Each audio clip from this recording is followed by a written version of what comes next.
모든 영광과 존귀와 찬송을 우리 주님께 올려드립니다. 살아계신 하나님, 역사하신 하나님, 온 우주의 창조자, 축복의 복의 근원 되시는 우리 하나님께서 우리 마음을 다해서 주님 찬양한 호산나 찬양대의 찬송을 받으시고 여러분 모두에게 그 가사처럼 축복의 물줄기 되는 복을 주시기를 주님의 이름으로 축복합니다.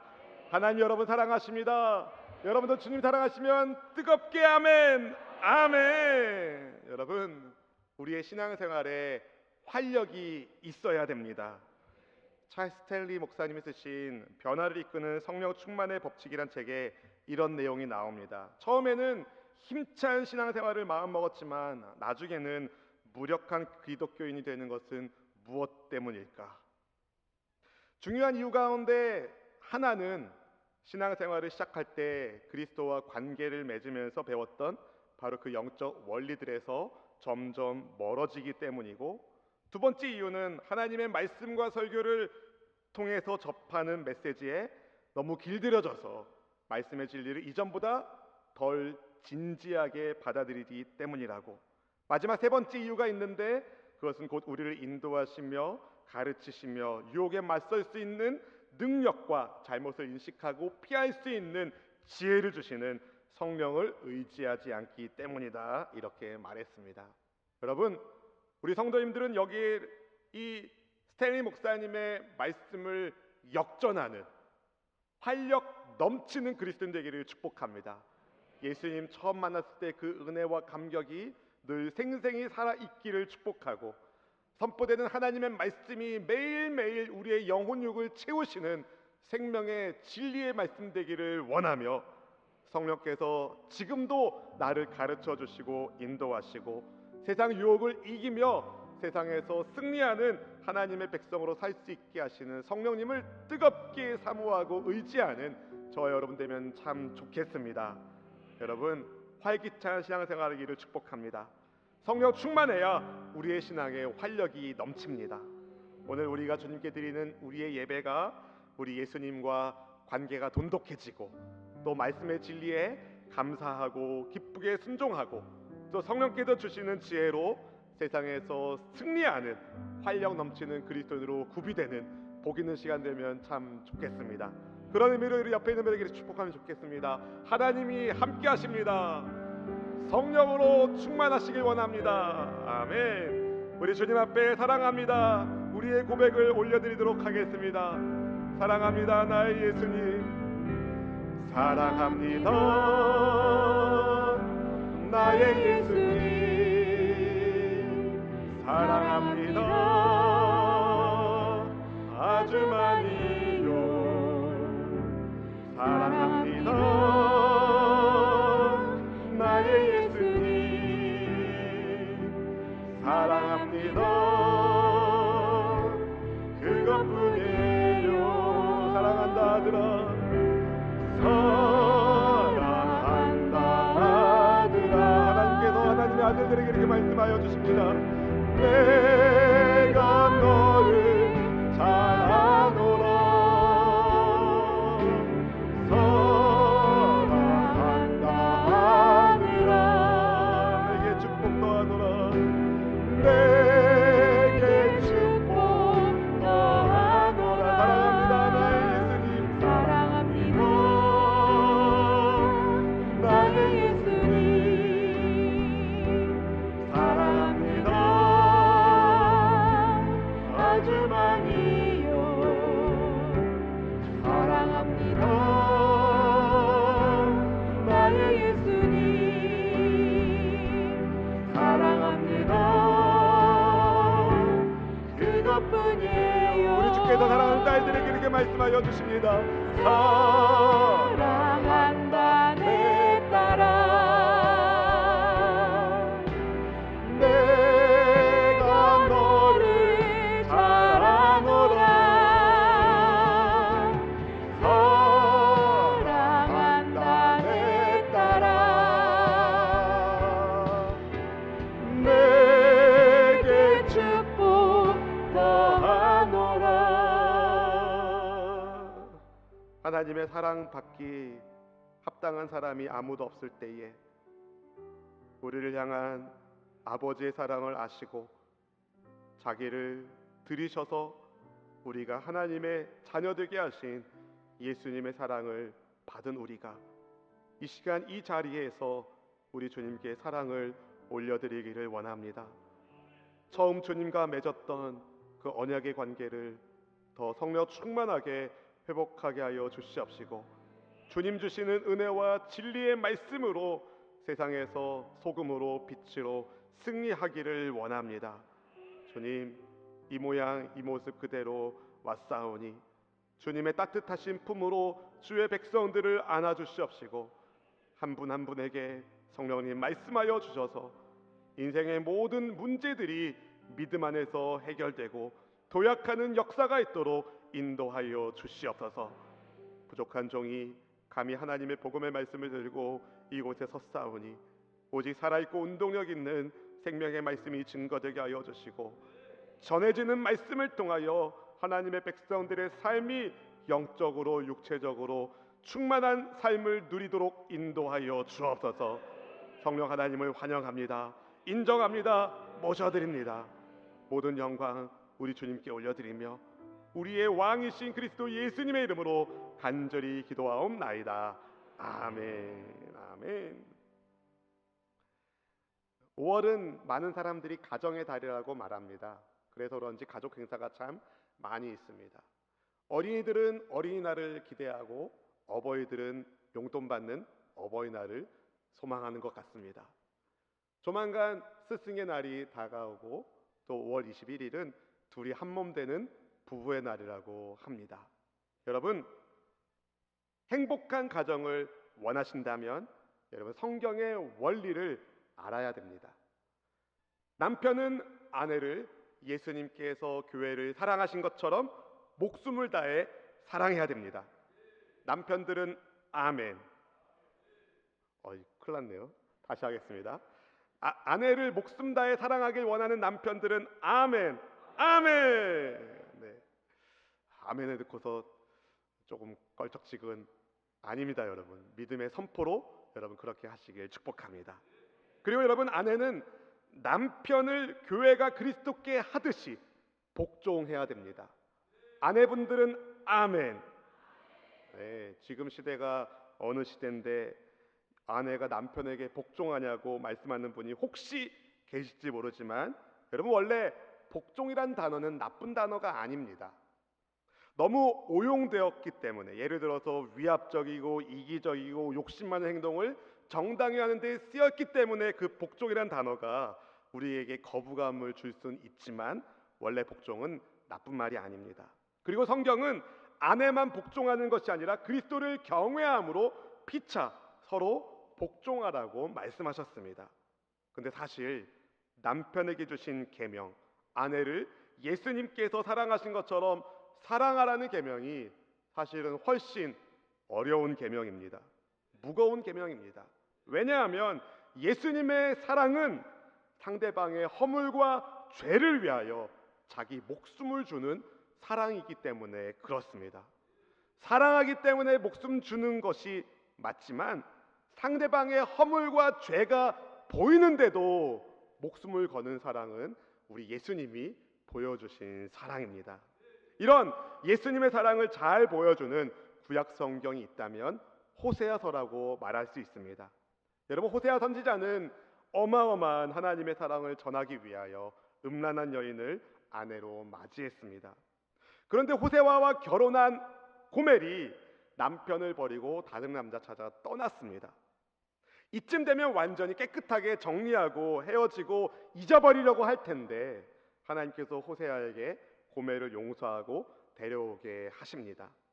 남편을 버리고 배신한 아내를 용서하고 데려오는 호세아의 모습을 통해서 주님은 마치 하나님을 버리고 배신한 이스라엘을 용서하고 데려오길 원하신다는 하나님의 마음을 가르쳐 주시는 것입니다. 호세아란 이름은 구원하다라는 의미의 히브리어 동사에서 나왔습니다. 이스라엘 출애굽 이후에 2대 지도자였던 여호수아의 원래 본명이 호세아예요. 눈의 아들 호세아. 오늘 본문에 나오는 호세아는 남유다의 우시야, 요담, 아하스 그리고 히스기야 시대와 북이스라엘의 여로보암 2세 시대에 선지자로 사역한 선지자였습니다. 본문 1절 말씀을 같이 한번 읽어보실까요? 우시아와 요담과 아하스와 히스기야가 이어 유다 왕이 된 시대, 곧 요아스의 아들 여로보암이 이스라엘 왕이 된 시대에 부에리의 아들 호세아에게 임한 야훼의 말씀이라. 아멘. 여러분, 호세아가 어떻게 이스라엘의 선지자가 되었는지 성경이 밝히지 않기 때문에 모르지만, 그가 선지자가 되었던 때는 북이스라엘이 역사상 가장 강력했으나 가장 영적으로 타락한 시대였습니다. 그런 때에 하나님의 심판과 구원의 메시지를 전한 사람이 호세아입니다. 그가 말씀을 선포하는 여로보암 2세 때 북이스라엘은 최고 전성기를 보내는 것처럼 보입니다. 신은 강대국인 아수르가 일어나서 당시 강대국이었던 아람 나라의 세력이 약해졌을 때 이 틈을 타서 북이스라엘이 아람의 수도 다메섹을 점령합니다. 남동쪽으로는 모압까지 공격해서 이스라엘이 남북으로 갈라진 이후에 가장 큰 영토를 확대한 때가 여로보암 2세 때입니다. 겉으로 봤을 땐 진짜 잘 나가는 것처럼 보였습니다. 하지만 그 속을 들여다보면 그렇지가 않았습니다. 그들은 자신들이 누리고 있는 경제적인 풍요와 안정을 바알과 아세라 같은 우상들에게 돌립니다. 경제적으로, 정치적으로는 번영하는 것처럼 보이지만 영적으로 아주 타락했고 부정과 불의가 판을 치고 있었습니다. 하나님 한 분만을 경외하는 야훼 신앙이 무너지고 있었습니다. 그 시대의 영적 상태를 보여주는 글이 고고학 증거로 발견되었는데 그 내용이 가관입니다. 여기서 아멘 하시면 안 됩니다, 여러분. 내가 사마리아의 야훼와 그의 아세라를 통해 너희를 축복하노라. 이 말도 안 되는 일이 그 시대에 일어나고 있었습니다. 호세아 시대 북이스라엘, 하나님과 가나안의 우상을 겸하여 섬기고 있었습니다. 그래서인지 여로보암 2세가 죽은 이후에 북이스라엘은 25년 동안에 무려 6명의 왕이 바뀝니다. 그 중에 4명의 왕은 암살당해서 죽습니다. 극심한 혼돈을 겪으면서 나라가 점점 망해지고 있었습니다. 그런데도 사람들은 여전히 정신을 못 차렸습니다. 그래서 하나님이 호세아를 부르셔서 크게 음란한 나라를 꾸짖으시는데 그 방법이 굉장히 기괴합니다. 본문의 2절 말씀을 같이 한번 읽어보실까요?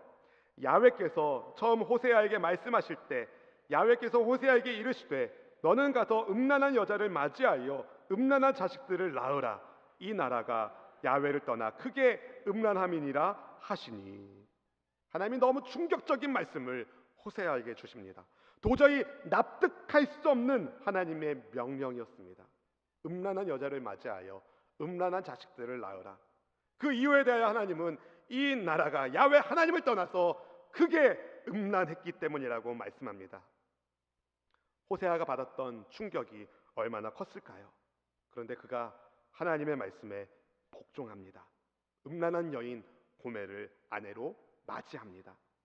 아내를 맞이하게 된 호세아가 첫 아들을 낳았는데 하나님 그 아들의 이름을 이스르엘로 짓게 하십니다. 본문 4절 말씀 함께 읽어보겠습니다. 야훼께서 호세아에게 이르시되 조금 후에 내가 이스라엘의 피를 예후의 집에 갚으며 이스라엘 족속의 나라를 패할 것임이니라. 아멘.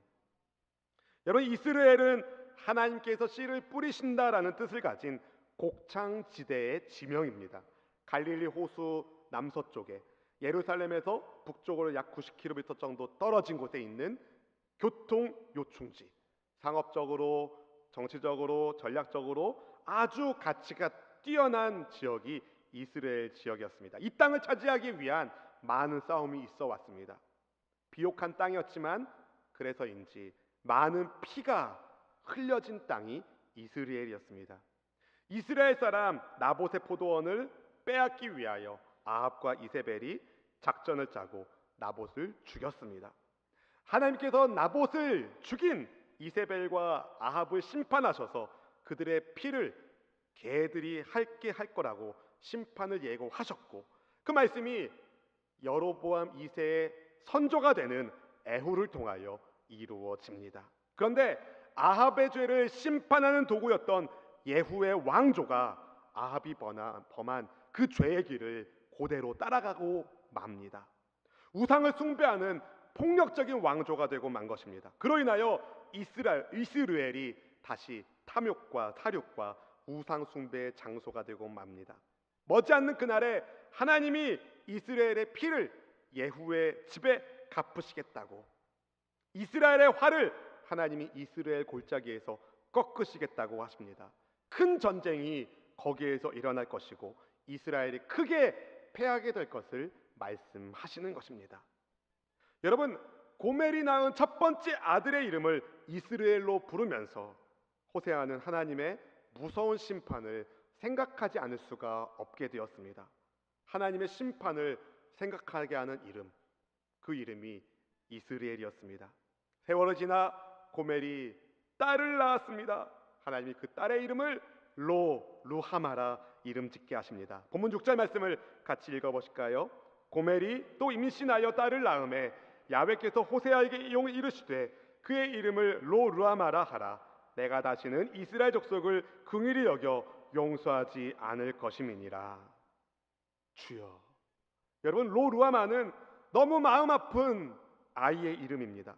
문자적으로 풀이하면 그녀는 긍휼히 여김을 받지 못했다라는 뜻입니다. 원래 긍휼이라는 단어는 히브리어에서 자궁을 의미하는 단어로 어머니가 자녀에게 갖는 따뜻한 동정심, 사랑 등을 나타내는 용어입니다. 근데 거기에 부정어인 로가 붙어서 사랑받지 못함, 긍휼받지 못함을 의미하는 이름으로 딸의 이름을 지은 겁니다. 여러분, 그동안 이스라엘이 하나님과 언약 관계를 유지할 수 있었던 것은 이스라엘이 죄를 범했음에도 주님의 긍휼이 있었기 때문이었습니다. 그러나 하나님이 더 이상 이스라엘을 긍휼히 여기지 않겠다고 작정하신 겁니다. 굉장히 오랫동안 참고 인내하며 돌아오기를 기다리셨지만, 회개의 기회를 주셨지만, 긍휼을 베풀어 주셨지만 계속 이스라엘이 하나님을 배신하니까 어느 한계점이 되었을 때, 어느 시점이 되었을 때에 하나님께서 하나님을 떠난 자녀에 대한 마음을 접으시는 겁니다. 루하마, 그 아이의 이름은 하나님과 북이스라엘 사이에 깨어진 관계를 보여주는 이름이었습니다. 딸의 이름을 부르면서 루하마야, 딸의 이름을 부르면서 호세아는 얼마나 괴로웠을까요? 어쩌면 잘 알지도 못하는 사람들이 루하마라는 딸의 이름을 가지고 수군거렸을지 모릅니다. 딸 이름이 루하마래, 긍휼받지 못한 딸이래. 쉽게 얘기하면 이미움, 김미움, 이런 식으로 이름을 진 겁니다. 어머, 흉측해. 어떻게 딸 이름을 그렇게 지을 수 있어? 혹시 호사의 진짜 딸 아닌 거 아니야? 별소리를 다 했을 겁니다. 그런데 실상은 하나님을 떠난 이스라엘에게 하나님께서 호세아의 가정을 통하여 경고하시는 이름이 루하마였습니다. 시간이 지나 고멜이 또 임신하여 아이를 낳는데 셋째로 태어난 이 아들의 이름을 하나님이 로암미라고 짓게 하십니다. 본문 9절 말씀 같이 읽어보실까요? 야훼께서 이르시되 그의 이름을 로암미라 하라. 너희는 내 백성이 아니요 나는 너희의 하나님이 되지 아니할 것임이니라. 심판의 강도가 점점 세집니다. 로암미란 이름은 하나님께서 이스라엘과 맺은 그 관계를 이제 완전히 부정하겠다는 하나님의 말씀이셨습니다. 긍휼을 받지 못하는 처지에서 더 나아가서 이제는 하나님과의 관계가 완전히 끊어짐을 선포하는 이름이 로암미입니다. 내 백성이 아니다. 여러분, 루하마가 태어나고 로암미가 태어나기까지 약 3년에서 4년의 시간이 있었습니다. 심판이 확정되기까지 회개할 수 있는 시간이, 기회가 있었습니다. 그러나 하나님이 주신 그 기회를 이스라엘이 잡지 않았습니다. 인내 기다림이 끝나니까 하나님이 이스라엘과 관계를 단절하십니다. 단호하게 정리하십니다. 여기서 말씀이 끝났다면 우리에게 소망이 없을 겁니다. 여기서 끝났다면 호세아의 가정은 슬픈 가정이 되었을 겁니다. 이스라엘, 루하마, 로암미, 자녀들을 부를 때마다 속상하고 낙심되고 슬플 것이니 말입니까? 아빠, 왜 내 이름이 루하마예요? 왜 로암미예요? 하나님이 우리 버리신 건가요? 엄마가 우리를 버리고 집 나갔기 때문인 건가요? 저는 사랑받을 만한 가치가 없는 존재인가요? 하나님께서 심판으로 말씀을 끝내셨다면 호세아의 가정은 슬픈 가정으로 끝났을 겁니다. 그런데 하나님이 그러나 사랑을 주십니다. 그러나의 은혜를 주십니다. 상황을 뒤집으십니다. 로루하마가 긍휼을 받는 루하마로, 로암미가 하나님의 백성인 암미로, 더 나아가 하나님의 자녀가 됩니다. 여러분, 유다 족속을 궁휼히 여기셔서 그들의 하나님으로 그들을 구원하시겠다는 7절의 말씀을 하신 하나님께서 놀라운 회복의 말씀을 10절에서 보여주십니다. 우리 10절 말씀 같이 한번 읽어보실까요? 그러나 이스라엘 자손의 수가 바닷가의 모래같이 되어서 헤아릴 수도 없고 셀 수도 없을 것이며 전에 그들에게 이르기를 너희는 내 백성이라 아니라 한 그곳에서 그들에게 이르기를 너희는 살아계신 하나님의 아들들이라 할 것이라. 아멘. 오늘 말씀의 제목을 여기서 따왔습니다. 살아계신 하나님의 자녀들. 여러분, 심판을 경고하신 주께서 회복의 미래를 약속하시는 것을 봅니다. 그러나의 사랑을 주시겠다고 하십니다. 하나님은 이스라엘을 너무 사랑하셨지만 이스라엘 범죄가 너무 심각했기 때문에 그들을 징계하셔야 했습니다. 하나님은 공의의 하나님이시기 때문에 그렇습니다. 그러나 하나님은 그들과 맺은 약속을 잊어버리지 않으시고 그들을 자신에게로 돌아오게 하시겠다는 회복의 말씀을 주십니다. 이스라엘 자손의 수가 바닷가의 모래와 같이 될 것이라는 그 말씀은 하나님이 아브라함을 부르셔서 그에게 주셨던 언약의 말씀이었습니다. 창세기 22장 17절 말씀 같이 읽어보실까요? 내가 네게 큰 복을 주고 네 씨가 크게 번성하여 하늘의 별과 같고 바닷가의 모래와 같게 하리니 네 씨가 그 대적의 성문을 차지하리라. 아멘. 하나님께서 이스라엘은 내 백성이 아니라 한 그곳에서 이스라엘이 살아계신 하나님의 아들들이 된다는 약속을 보여주십니다. 이것은 이스라엘과 하나님과의 관계가 완벽하게 회복되었다는 것을 암시합니다. 이스라엘이 살아계신 하나님의 자녀가 될 때 그들은 살아계신 하나님께로부터 생명을 받아 누리며 살게 됩니다. 로암미가 하나님의 백성이 되고 로루함마가 하나님의 긍휼을 입은 구원받은 하나님의 자녀가 됩니다. 사랑하는 성도 여러분, 하나님께서 이스라엘을 심판할 것을 말씀하시고 호세아의 아이들을 이스라엘 로루함마 로암미라는 이름으로 짓게 하시면서 이스라엘을 향한 긍휼을 주님이 멈추시고 그들과 단절하시겠다고 하셨지만 주님은 심판 중에도 그들이 회복될 것을 꿈꾸고 계셨습니다. 다시 회복될 그들을 바라보고 계셨습니다. 그런데 하나님은 사랑만 있는 분이 아니라 공의의 하나님이시기도 하잖아요. 거기에 문제가 있습니다. 만약에 하나님께서 공의롭지 않으면 더 큰 문제가 생깁니다. 사랑만 하고 공의롭지 않다면 모두 망하는 겁니다. 한번 생각해 보세요. 판사가 모든 범죄자들을 무죄라고 다 풀어주면 나라가 어떻게 되겠습니까? 엉망진창 망하게 될 겁니다. 굉장히 혼란스러울 겁니다. 로암미가 루하마가 되고 암미가 되려면 누군가 이 죄에 대한 대가를 지불해야 됩니다. 그런데 하나님의 사랑과 공의를 만족시킬 사람이 세상 어디에도 없는 겁니다. 죄 없는 인간이 아무도 없었기 때문에. 그래서 하나님께서 하늘 보좌에서 성자 예수님이 이 땅에 오신 것입니다. 죽어야 할 죄인의 죄값을 대신 짊어지시기 위해서. 하나님께서 이 그러나의 은혜를 주시지 않으셨다면 우리는 절망의 인생을 살 수밖에 없습니다. 죄로 인해서 심판받고 흩어지고 꺾이고 멸망하는 인생을 살 수밖에 없습니다. 그렇게 인생을 끝낼 것입니다. 그러나 하나님의 구원이 있기에, 하나님께서 우리를 사랑하시기에, 성자 하나님께서 이 땅에 오셨기에 십자가 위에서 내 죄를 위하여 죽으셨기 때문에, 그리고 사망 권세 이기시고 부활하셨기 때문에 그를 믿는 자마다 멸망하지 않고 영생을 얻게 하셨습니다. 믿으시면 아멘. 영접하는 자, 곧 그 이름을 믿는 자들에게는 하나님의 자녀가 되는 권세를 주셨습니다. 할렐루야. 이런 놀라운 구원의 때에 갈라졌던 남유다와 북이스라엘이 하나가 됩니다. 한 우두머리의 통치 아래서 하나가 됩니다. 이스라엘의 활이 꺾인 이스라엘이 축복의 장소로 변모합니다. 본문 11절 말씀 함께 읽어보실까요?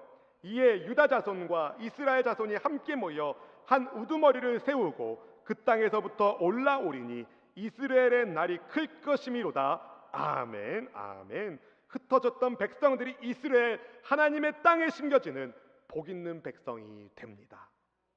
오늘 본문을 통해서 우리는 우리에게가 어디서 태어났는지를 살펴보게 됩니다. 여러분, 우리는 음란한 출생으로 저주받은 진노의 자식이었습니다.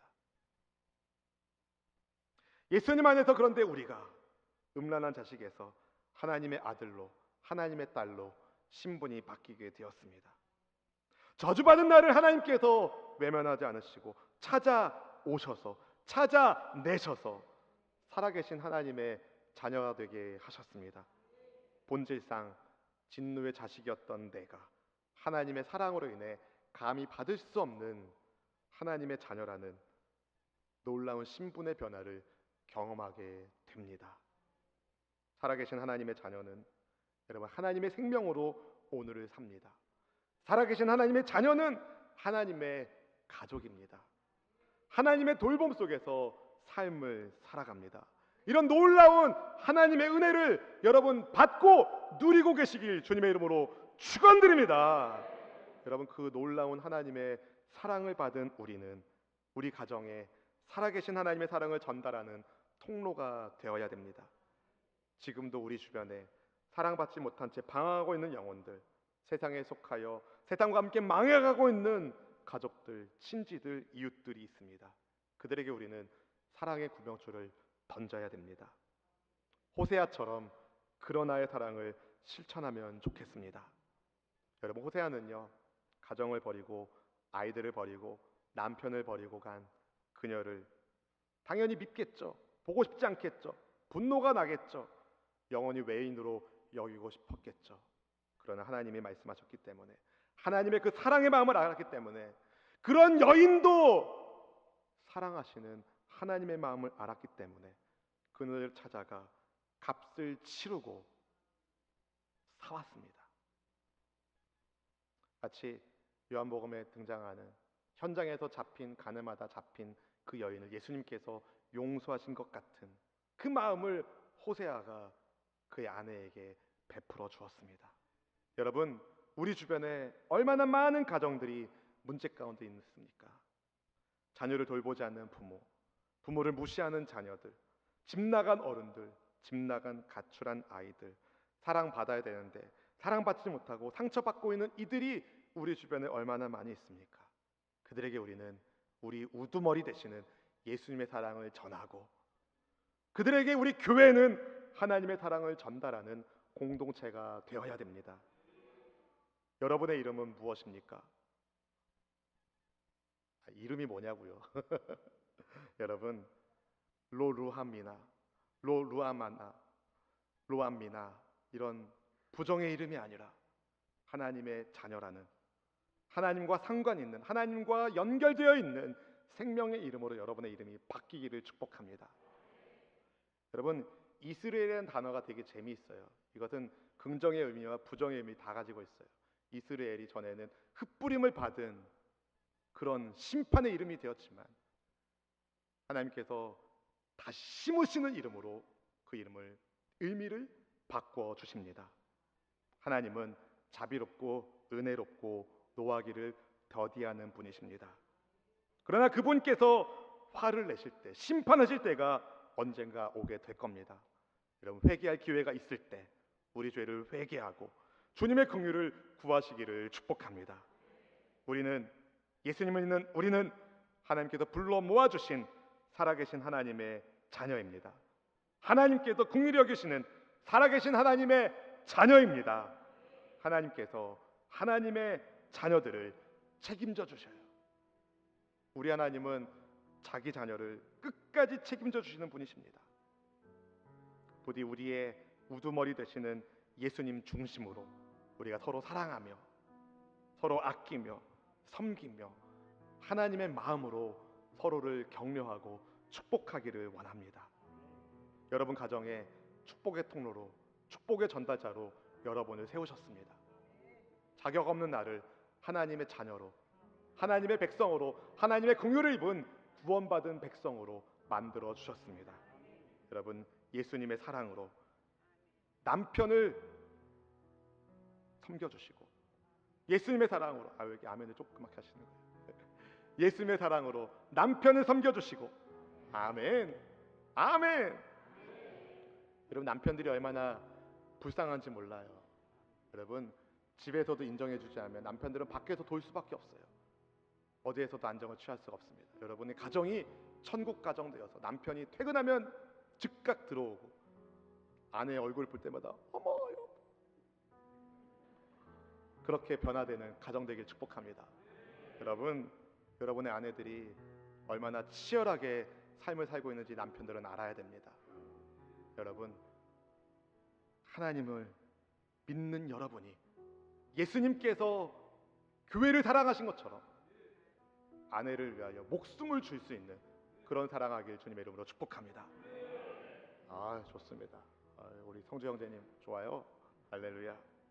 여러분, 우리 모두가 구주 예수님 중심으로 서로 사랑하며 섬기며 아름다운 공동체 만들어가서 우리를 지으신 하나님께 기쁨을 안겨드리는, 하나님께 근심을 주는 그런 나쁜 아니라 하나님께 웃음을 올려드릴 수 있는 행복한 주님의 자녀 되기를 주님의 이름으로 축원합니다. 우리 함께 찬양하겠습니다. 나를 지으신 주님.